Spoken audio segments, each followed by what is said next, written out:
are you trying to be in this life? Who are you trying to emulate? Are you trying to do more than is really possible? Are you trying to be bigger than life?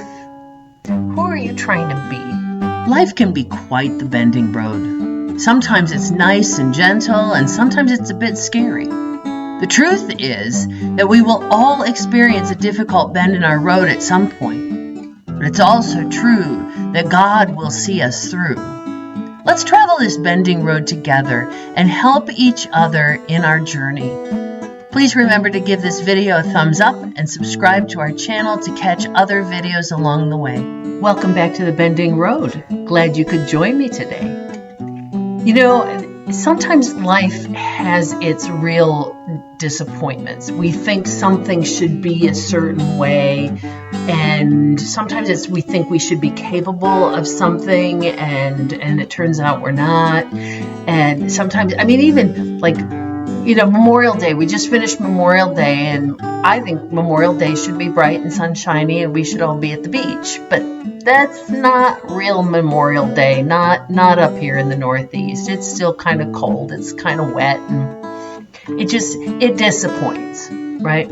Well, it was interesting. Dave and I went to see the new Mission Impossible movie. We love the action and Tom Cruise and all that, and so we went to see the Mission Impossible movie, and one of the things I noticed is the women in these situations where they're hand-to-hand combat, or wielding heavy equipment and military equipment and so forth, and they're doing great things, and they're keeping up with the guys, and they're running right along with the guys and all that. And I think at one point, there was a rather small-framed woman. Of course, they always make these women small-framed so that they're cute and all that.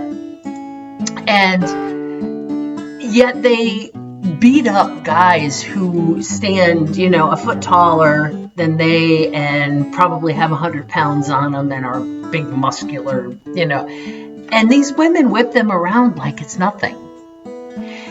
And I got to thinking, I've thought this before. This isn't necessarily a new thought. But I thought, we watch these things and it builds an expectation in us, I think. And we, not that I expect to go out and beat anybody up, but almost, I wish I was that cool. I wish I could look like that, or I wish I could do that. But the truth is that I don't know that any woman could. We know there's differences in men and women, and so that's just an unrealistic expectation. Now, I'm not saying women cannot be in the military, that they can't do good service, that they can't be strong and do amazing things. I know strong women. I have strong women in my family. So I know they can, and I have no problem with women in the military. I just, in these movies, it builds an unrealistic expectation. I think the same is true when you watch a love story. It all works out in the end, and everybody's forgiven, even though they had an affair and they cheated on their spouse, but it's all good. It all works out. I see the same thing in some of the TV shows. So you have this police officer, and man or woman, doesn't matter, and they enter this dangerous situation all by themselves. They don't wait for backup, and 5 guys come and they're going to take this one individual out. But what's great is as they're kicking and punching and shooting and all that, each of the 5 guys kind of waits their turn. 2 of them don't beat up on the one at the same time. Isn't that nice? I find that very nice. Well scripted, but it's not realistic. It's not realistic. While one is punching, the other one's going to be shooting you. You're not going to win a single with 5 guys. I don't care who you are. You're not going to beat them up because they're not going to wait. That's not realistic. So love stories and women's expectations of themselves and outcomes. You know, we expect the outcomes to all be good. That's what we want in a good movie. You know, we were watching a particular movie and the lead character, you know, good or bad, you fall in love with him over time, and after several seasons, season finale comes. This is the final episode of this show, and what happens? He dies. I was like, wait a minute. You can't kill my favorite guy off in this movie. That's not the way it works. We want our outcomes to be a certain way. We want everything to work out in the end. And when it doesn't, we're disappointed. But the point is, the point is that we bring this stuff into real life. You know, we expect to win. We expect the outcome to be good. We expect the love story to everybody to fall in love and live happily ever after. We expect these impossible situations, and then we're disappointed in life. Yeah, so upset when the main character dies or the boy doesn't get the girl, but you know what? That's real life. That's real life. You know, I think what this got me thinking of is that we need to tell the story rather than letting Hollywood tell the story or our favorite authors tell the story. I mean, even in, you know, you look at the John Grisham novels, they always sort of figure it out. They always find the answers. You know, in police shows, NCIS episodes, they always figure out who the killer is. They always find the lost person. And that's not real life. That's not how real life goes. There are things in life that that don't ever resolve. It's like that musical score that ends on a note that never resolves, on a dissonant chord. I think the Bible stories are more real. You know, the disciples who blew it, the disciples who ask stupid questions, the disciples who come out fighting when Jesus says, no, we're here for peace, the disciples who get afraid and run away and lock themselves behind doors, the kings who really do dumb things and don't listen to God. Again, I'm not saying that women can't do amazing things, and I'm not saying that it never works out well. I'm not saying that there's never a happy ending. But I think when we watch that stuff or hear that stuff or read those books over and over and over again, we get it in our head that this is the way life is. And I think we tell our kids that.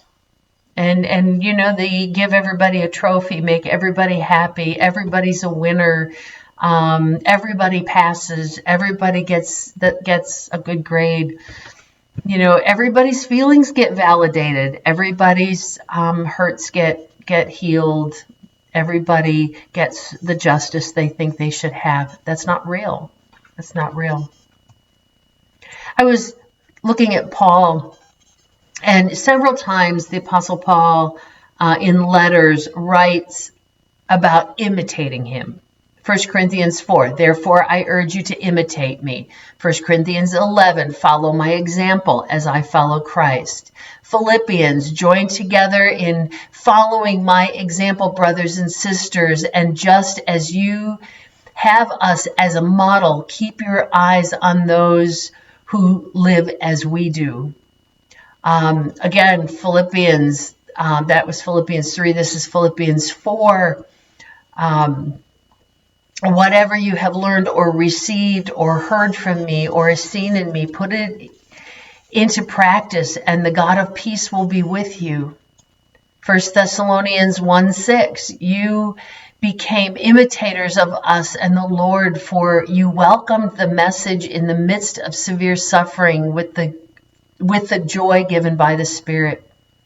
And then 2 Thessalonians 3, for you yourselves know how you ought to follow our example. We were not idle when we were with you, nor did we eat anyone's food without paying for it. On the contrary, we worked night and day, laboring and toiling, so that we would not be a burden to any of you. We did this not because we do not have the right to such help, but in order to offer ourselves as a model for you to imitate.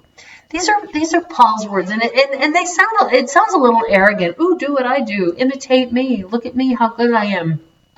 But that's not what he's saying. He's saying, I'm doing my best to follow Christ. You do the same. You follow Christ in the same way.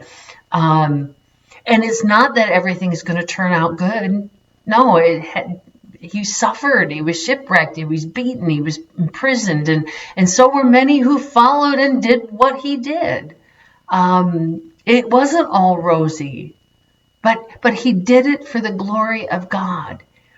And I think when things don't work out the way we think, when that love story does not play out the way we think it should, when Memorial Day is a rainy, cold bummer of a day, when when things just don't happen the way we've been kind of ingrained and to think they should, and we become disappointed, we need to begin to ask ourselves at that moment, who am I trying to be? Who am I using as an example? Who am I following? Am I glorifying God in this? If everything is perfect, if life were all just simply perfect, I doubt that we would be glorifying God, because we would forget that it is God who brings us through the difficult situations. It is God who works things out for the good, for those who love him and are called according to his purpose. It's God who squares things away in the end, who has the hope of glory in the end. It's not life. It's not the natural part of life. So if we're trying to do things that we can't possibly do, if we're trying to live a life that we've seen only in the movies or in books, maybe we need to shift our focus and find somebody like Paul and imitate Paul for a change. Take a look at the things he's done, at the things he experienced, and see where our lives can glorify God instead of becoming unrealistic or glorifying ourselves. Where are you disappointed in life? Are you disappointed in your work? Do you wish you had something else? Are you disappointed in your home, in your love relationship or lack thereof? Are you disappointed in your health or whatever it is, the amount of money you have in the bank? Ask yourself why. What did you expect? What did you think should happen? How much money did you think you should have? And how did you think you were going to get there if you never put it in the bank? Are you just waiting for things to happen and fall into your lap like they seem to do in the movies? Is your life not as exciting as maybe Mission Impossible, right? Maybe you don't want it that exciting. What is the disappointment? Where is the dissatisfaction in your life? What is it that you're looking for? And maybe the reason you have that is because you're following the wrong example. Maybe it's Christ or Paul or David, King David, or Peter or John. Take a look at these other folks, and I can tell you, life is not all roses for them. But maybe they're a better example to follow than Hollywood or your favorite author. Just something to think about this week. I hope you have a great week. I hope you become all that you can be. I hope you strive for big things. But I hope you keep your expectations realistic. And I hope that you use examples who are glorifying God. Have a great week. I'll see you next week along the bending road. It was great to have you join me today along this bending road. You can connect with me on social media or on my website at bendingroad.weebly.com. I would love to pray for you as you navigate the bends in your road. Remember, when you see the bend in your road, do not be afraid. Take the hand of God and keep walking. You are not alone.